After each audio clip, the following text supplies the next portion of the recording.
तिथं अजित पवारच्या उजव्या हातावाल्यांनी जरी ऑफिस टाकलं तरी अजित पवार घरचा त्याच्यावर देखील ऍक्शन घ्यायची, कुणाचा काही मागे पुढे बघायचं नाही, अजिबात चालणार नाही. त्यामध्ये आज आपण अनेक गोष्टी करतोय, अनेक वेगवेगळ्या चौकांना आपण नावं देतोय, अनेक ठिकाणी आता पूर्वीचा इथून आपण महावरच्या देवीला किंवा पुढं पार जवाहर बागेपर्यंत जात असतानाची परिस्थिती काय होती, आता काय चित्र बदलायला लागलंय.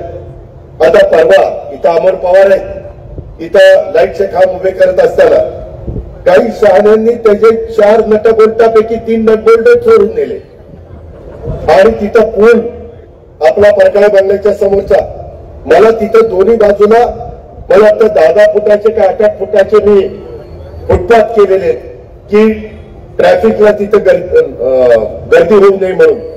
त्याच्या खालच्या पट्ट्यात चोरीला नेल्या रात्री. अरे त्या नालायकला जराची नाही मनाची तरी लाज वाटायला पाहिजे.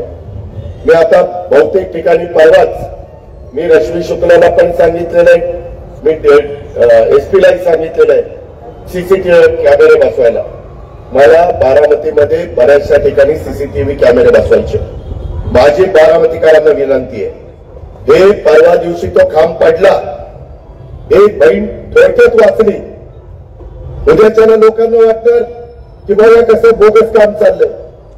अरे त्या हरामखोरांनी नटबोल्टच काढून नेले ना. आता मी त्यांना सांगितलं वेल्डिंग करा. हे असले सापडले ना त्यांना मकोका लावा, त्या सोल्यांना सोडू नका. असं तोंडात एखादा शब्द येतो पुन्हा तेवढंच दाखवत बसतील. दादा स्वातंत्र्य दिनाच्या निमित्ताने असं बोलला, बाकी केलेले त्याच्यावर काय यांना घेणं देणं नाही.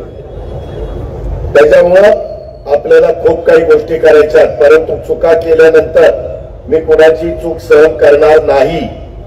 आता कुठेही नाही. माग मंगळवारी इथं बसल्या, माग त्या असताना नगराध्यक्ष एकदा चर्चा झाली ती स्तंभाच्या बद्दलची. काय होतं, ट्रॅफिकच्या दृष्टीनं आपल्याला 10 ठिकाणी काहीतरी सिग्नल बसवायचे, त्याबद्दलच पण मी सूचना दिलेल्या आहेत. पण पोस्टर सार्वजनिक ठिकाणी एक पोस्टर लागत नाही, हायकोर्टाचे आदेश आहे. इथं अजित पवारचा वाढदिवस असला पोस्टर लावले तरी लावलेले पोस्टर लगेच जप्त करायचे, जमा करून टाकायचे.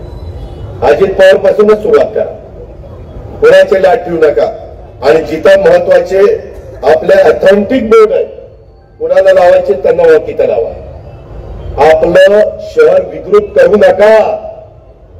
मी किती जर चांगला करण्याचा प्रयत्न केला आणि तुम्ही साथ दिली नाही, मनाला वाटेल तिथं बोर्ड करत बसला तर शहर स्वच्छ राहणार नाही. नागपूरला पण हायकोर्टाने आदेश दिले, नागपूरला कुठेही बोर्ड लागत नाही, संभाजीनगरला कुठेही बोर्ड लागत नाही. आणि तुम्ही घाबरू नका. मी तुमची बदली होऊन देते, तुम्ही चांगलं काम करा. मी ना तुमच्या पाठीशी, कोणाचा राजकीय दबाव मी येऊन देणार नाही आणि मी पण तुमच्यावर आणणार नाही. आता आज सकाळी दुपारी आलो इथं विमानतळावर काही जण भेटले. आपल्या इथं कामधंद्याच्या नोकरीच्या निमित्तानं युपी बिहारचे लोक येतात. एका माझ्या 8 वर्षाच्या बच्चीवर मुलीवर, ती पण युपीचीच, तिच्यावर तिकडच्याच मुलांनी, तिथे लोकांनी बलात्कार केला. मुलांनी एकाने बलात्कार केला. शेवटी बातमी बारामतीची बदनाम होणार. अहो असल्यांना सोडू नका. मी तर म्हटलं होतं काही काहींचा तर असं काही बंदोबस्त केला पाहिजे, घेणार नाही. पुढे जाऊन कुठेतरी लाईनी मारायला जाल, तुझी लाईनच काढतो तुला तिथं टाळ खाली घेतो. अजिबात कुणाला सोडणार नाही. मधी देखील एकदा काहीतरी कुणीतरी चुकीचं केलं, कायदा हातात घेऊ नका. संविधान आणि कायदा हा बाबासाहेबांनी आपल्याला समाजाच्या भल्याकरता दिलेला आहे. खूप अडचणी आल्या. इथं नटराजला काढण्याकरता इतक्यांनी प्रयत्न केले, आता इतकं नियमाने केलं की कुणाचा बाप आला तरी काढू शकणार नाही अशी व्यवस्था केली. करतोय ते चांगल्या करता करतोय ना बाबा. काही एवढं काम करताना कुठे चुकलं तर सांगा ना. चूक पण मान्य करायची तयारी आहे, पण वेगळ्या पद्धतीनं कुणी काही करण्याचा प्रयत्न केला. कुठेही काही तक्रारी करतात, कुठेही काही करतात. त्या चौकात पण एखादी सांगितलं म्हणजे चौक हा चुकीचा झालाय. काय भूलभुलैया आहे. आता काय भूलभुलैया दिसतोय का?